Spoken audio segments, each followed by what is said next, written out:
नहमदुहु व नुसल्ली व नुसल्लिमु अला रसूलिहिल करीम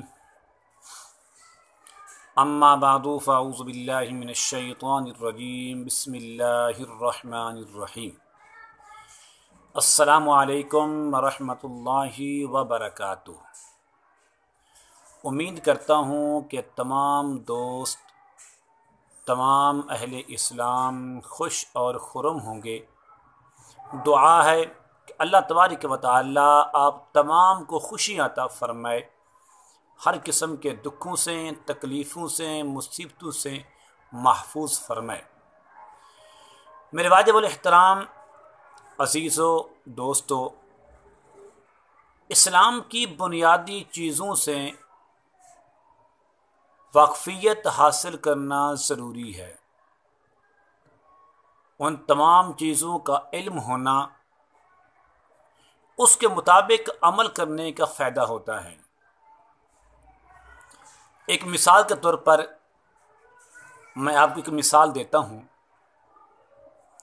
कि जिस आदमी को नमाज़ पढ़ने का तरीक़ा नहीं आता, वुज़ू करने का तरीक़ा नहीं आता, या वुज़ू के फ़राइज़ का या वुज़ू की सुन्नतों का इल्म नहीं है, या गुस्ल करने का तरीक़ा नहीं आता, अपने जिस्म को, नापाक जिस्म को पाक करने का तरीक़ा नहीं आता, तो क्या ख्याल है वो नमाज़ पढ़ेगा, उसकी नमाज काबिल कबूल होगी?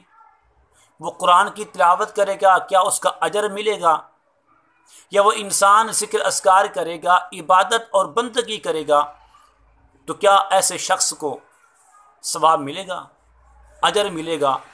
ये वो तमाम सवाल हैं जो इस्लाम की बुनियादी चीज़ों में से एक हैं। इनका इल्म हासिल करना, इनके मुताबिक अमल करना, इनसे वाक़फ़ियत हासिल करना ये ज़रूरी है। तो आज की वीडियो में मैं कोशिश करूँगा कि आप हज़रात को वुज़ू करने का सही तरीक़ा और गुस्ल करने का सही तरीक़ा, इस्लामी तरीक़ा आपको बताया जाए, ताकि हम लोग अमल करके अपना वुज़ू दुरुस्त कर लें, अपने नापाक जिस्म को पाक करने का जो सही तरीक़ा है वो सीख लें। सबसे पहली बात यह है कि आप ये समझ लें, नमाज पढ़ने से पहले वुज़ू ज़रूरी है, तो फिर वुज़ू के लिए ज़रूरी यह है कि आपका जिस्म भी पाक हो। तो जिस्म पाक करने के जो तरीक़े हैं, जो फ़राइज़ हैं, इंशाअल्लाह आपके सामने अर्ज़ करता हूँ। याद रखें कि वुज़ू के 4 फ़र्ज़ हैं। फ़र्ज़ का मतलब ये होता है कि अगर आपने इन 4 में से किसी एक को छोड़ दिया, तर्क कर दिया, तो आपका वुज़ू नहीं होगा।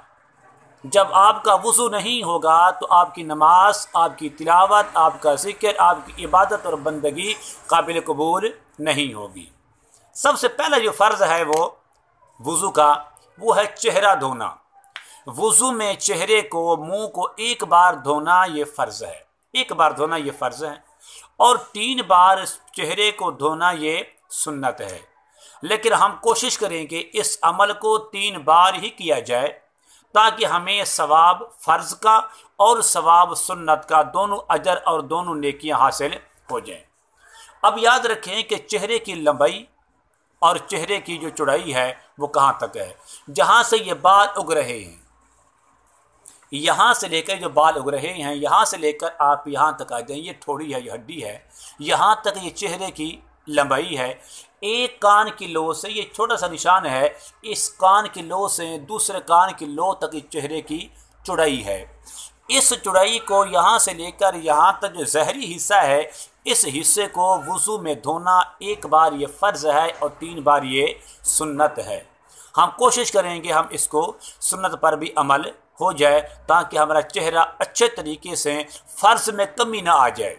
अगर फ़र्ज़ में कमी आ गई तो आप समझ लें कि आपकी नमाज काबिल कबूल नहीं होगी, आपकी इबादत काबिल कबूल नहीं होगी। जो दूसरा फ़र्ज़ है वुज़ू का, वो ये है कि दोनों बाजों को कोहनियों समेत धोना। ये जो कोहनी है, इस हड्डी का नाम कोहनी है, यहाँ से लेकर यहाँ तक इसको धोना। 1 बार वुज़ू में धोना ये फ़र्ज़ है, जबकि 3 बार इसको धोना ये सुन्नत है। लेकिन हम ये अमल भी 3 बार ही करेंगे। तीसरा फ़र्ज़ बड़ा अहम है कि चौथाई सर का मसा करना ये फ़र्ज़ है, जबकि पूरे सर का मसा करना ये सुन्नत मुबारका है। मसा करने का जो सही तरीका है, जो इस्लामी तरीका है, वो यही है, आप इस तरह करें। ये 6 उंगलियां हैं, इनको अलग कर लें। करने के बाद आप इनको यहाँ से रखें और यहाँ पर रखने के बाद इनको बिल्कुल एंड पर ले जाएं, आखिर में ले जाएं। अब हाथ की जो हथेली है, आप इसको यहाँ से यहाँ तक ले जाएं। अब कानों के अंदर ये 2 उंगलियां हैं शहादत की, इन कानों में डालें। जितने भी जोड़ हैं तमाम के तमाम तर करें और अंगूठा जो है ये कान की बैक साइड पे करें और उल्टा हाथ जो है आप उसको यहाँ पर रखें और रखने के बाद इसको यहाँ से उठा लें। तो ये है सुन्नत तरीका वज़ू करने का, यानी कि मसा करने का जो सही तरीका है वो यही है कि ये वज़ू का अहम तरीन जो फ़र्ज़ है वो मसा करना है। जहाँ पर हम गलतियाँ करते हैं, कभी हमने ऐसे कर दिया, कभी ऐसे कर लिया, हाथों को खींच देते हैं, ऐसे कर लेते हैं। ऐसे करने से ये अमल मकरूह होता है, इस अमल का सवाब नहीं मिलता। जो सुन्नत तरीका है मैंने आपको बता दिया है। चौथा जो फ़र्ज़ है वो है गुस्ल या वज़ू का, वो यही है कि दोनों पाँव को टखनों समेत, टखना कहते हैं उभरी हुई हड्डी, जो पाँव के दोनों जानिब जो उभरी हुई हड्डी है, इस हड्डी तक, इस हड्डी से थोड़ा ऊपर करके आप दोनों पाँव को धो लें तो ये फ़र्ज़ अदा हो जाएगा। तो इस अमल को 1 बार करना ये फ़र्ज़ है और 3 बार अमल करना ये सुन्नत है। हम कोशिश करेंगे कि हम इस अमल को 3 बार ही करेंगे। तो दूसरा जो मौजू है वो गुस्ल करने का। आपका जिस्म नापाक है, उसको आपने पाक करना है। याद रखें, जब मर्द को इह्तिलाम होता है तो गुस्ल फ़र्ज हो जाता है। अगर वह अपनी बीवी के साथ हम बिस्तरी करेगा तब भी गुस्ल फ़र्ज हो जाएगा। अगर कोई काफिर मुसलमान हुआ तो उस पर गुस्ल करना फ़र्ज है। औरत माहवारी के खून से पाक हुई, गुस्ल करना फ़र्ज है। बच्चे की पैदाइश के बाद 40 दिन गुजरने के बाद औरत का गुस्ल करना ये फ़र्ज़ है। ये वो जगह हैं कि जहाँ पर गुस्ल करना फ़र्ज़ है। लेकिन नापाक जिस्म को पाक करने का जो इस्लामी तरीका है, जो सही तरीका है, वो यही है कि याद रखें कि गुस्ल के 3 फ़र्ज़ हैं। जिन फ़र्ज़ों में से अगर आपने किसी एक में कोताही की तो याद रखें कि आपका गुस्ल, आपका जिस्म पाक नहीं होगा। जब जिस्म पाक नहीं है तो वो नमाज के काबिल नहीं है, इबादत के काबिल नहीं है, तिलावत के काबिल भी नहीं है। लेकिन पर जिस्म को हम इस काबिल बनाएंगे कि हमारा जिस्म जो है वो इस काबिल हो जाए, पाक हो जाए, अपने रब की बारगाह में हाज़िरी के लिए, तिलावत कलाम इलाही के लिए और हत्ता के नमाज पढ़ने के लिए अपने जिस्म को काबिल बनाएंगे। याद रखें कि गुस्ल के 3 फ़र्ज़ हैं। पहला फ़र्ज़ ये है गरारा करना। गरारा कहते हैं कि मुंह में पानी डालें, उसको हरकत दें। कैसे देनी है? दोनों हाथ में पानी लें और पानी को लेने के बाद आप इस पानी को मुंह में डालें। डालने के बाद क्या करना, हमें अमल करें, इस तरह गरारा करें, इस पानी को हरकत दें कि आपके जिस्म के अंदर, आपके बदन के अंदर 1 या 2 कतरा पानी हलक के नीचे से अंदर चला जाए। इसमें कोई हर्ज नहीं है। ये अमल 3 बार है। लेकिन इस अमल को करने के लिए एक शर्त ही है कि आपका रोज़ा ना हो। अगर रोज़ा होगा तो फिर ये अमल करना दुरुस्त नहीं होगा। दूसरा फ़र्ज़ है नाक में पानी को चढ़ाना। ये जो नरम हड्डी है, यहाँ तक ये पानी पहुँच जाए। जब ये पानी यहाँ तक पहुँच जाएगा तो आप समझ लें कि ये अमल अपने 3 बार ही करना है। तो तीनों बार ये फ़र्ज़ है। अगर इस तरीके से पानी ना पहुँचे तो उल्टे हाथ की जो छोटी उंगली है आप इसको तर करें और इसके अंदर डालें, इसको तर कर लें। ये अमल अपने 3 बार ही करना है। तीसरा जो फ़र्ज़ है वो गुस्ल का बड़ा आसान है। सर की चोटी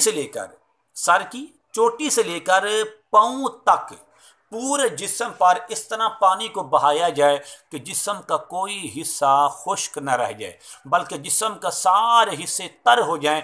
इस तरह तर हो जाएं कि आपको यकीन कामिल हासिल हो जाए कि अब मेरा वज़ू भी दुरुस्त है, मेरा जिस्म भी पाक है। तो अब आप नमाज पढ़ेंगे, नमाज का सवाब मिलेगा। अगर आप तिलावत करेंगे, तिलावत का सवाब मिलेगा। उम्मीद करता हूँ कि आपको मेरी ये वीडियो, मेरी ये काविश पसंद आएगी। आपने ज़रूर मेरे इस चैनल को सब्सक्राइब भी करना है और मेरे लिए दुआ भी करनी है। अस्सलामु अलैकुम व रहमतुल्लाहि व बरकातुहू।